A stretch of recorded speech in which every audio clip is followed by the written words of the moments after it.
everybody, I'm Mango Thunderslice, and today a quick message about home births.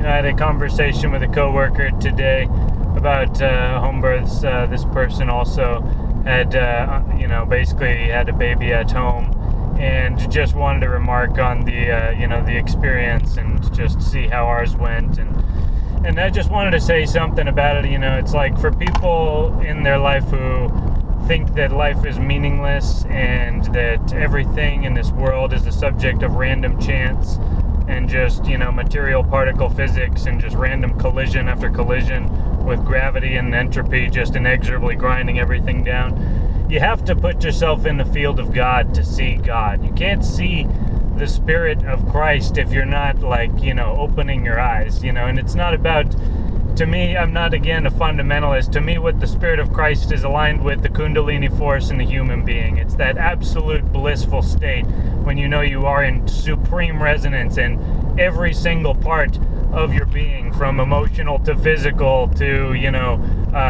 mental, biochemical, endocrine, like all the different systems of the body.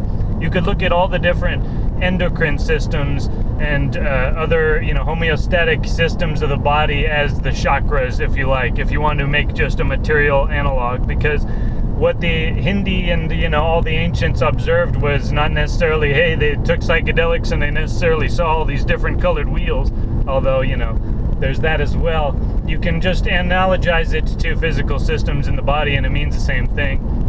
And if you're not actually sovereign on each one of those levels, right, if there's some boss, if you will, to use a video game analogy, on that level holding you back, then basically you are, trapped on that level. Whatever that is what in your life is binding you and what is preventing you from being free and sovereign and prosperous and happy and connected.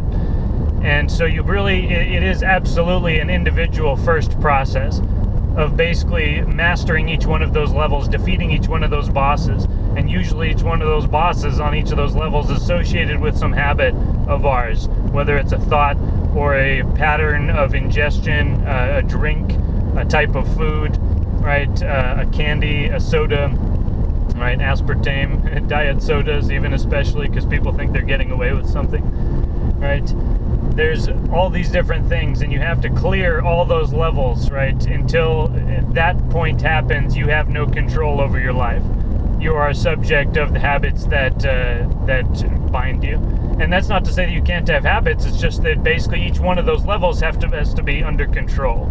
It has to be under control, ideally from the top, right? If the bottom is the ruling floor, that's not a good business. That's a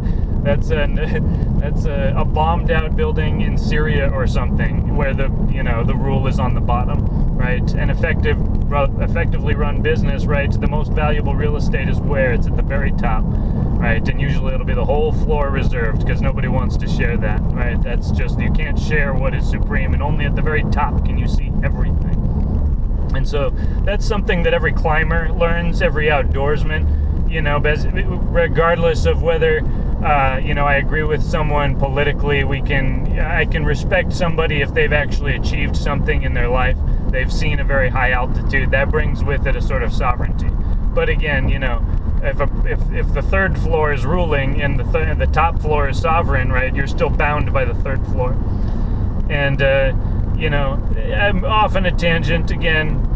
That's the point of the video, but this is the nature of the spirituality that I've learned, deductively, objectively in life, and I find it does align with the New Testament of Christ in an allegorical sense, and in many other sense, it's an electric universe. Anything's possible. Do I believe that a person could theoretically walk on water? Absolutely.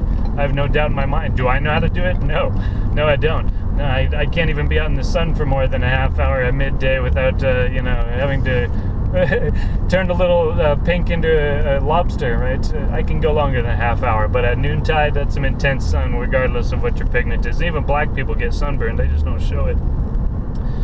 Anyway, I just wanted to say that home births are beautiful, and it's impossible to really believe in the useless, nihilist, random chance worldview when you see God right up and close. And that's when you participate in a home birth and you have your own child birthed into your arms, especially not once but twice. It's just absolutely unbelievable process to see really a being come into existence. It's like you can watch animals give birth. It's one thing. It's I don't know, maybe we're just not wired to see that beauty as easily, but a lot of people can. People who love animals definitely do.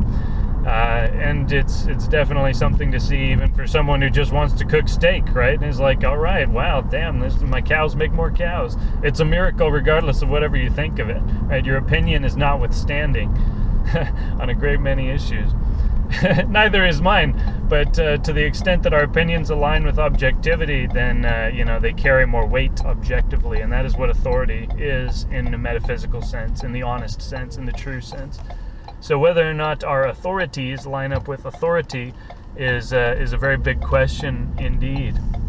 At any given time, at any point of human history, and probably going to keep on going for a few millennia at least, or maybe again, it's metaphysics, so it applies to all things.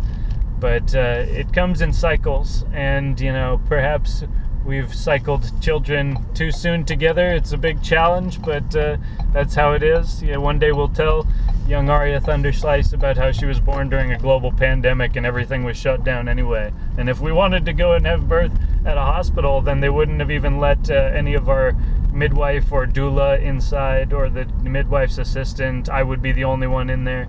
It would have been a medical setting. It would have been treated by people who do not care about my wife, nor me, nor my child. And, you can feel free and say down in the comments below, I'm a doctor and I love kids. And I believe that. And again, I'm not trying to shit on all doctors. I've just, again, seen so much more negative than positive at this point. And, I have to give voice to it because it feels like treason to not give voice to it. The cabal is the medical pharmaceutical industry, right? The people who made OxyContin and Suboxone and this whole basically, medical, this is literally $1 trillion industry just on opiates and opioids alone, without a doubt. And this is not something that came about randomly. What do you think the British East India Company was trading in? You think they were moving mainly Earl Grey, Rooibos? You think they were moving for antioxidants? There was a different plant that they used to bring, the East to its knees. The sick man of China didn't originally mean coronavirus. It meant basically the coolies of China, basically of addicted to opium Chinese population who were weak nationally, and thus they were exploited, right? And that's the resentment that they harbored to this very day. It underpins the entire Chinese Communist Party regime. So, everything has its cause and everything has its consequence. The best we can do is try and resolve some timelines in the time that we're given, as, to paraphrase Gandalf, in a sense.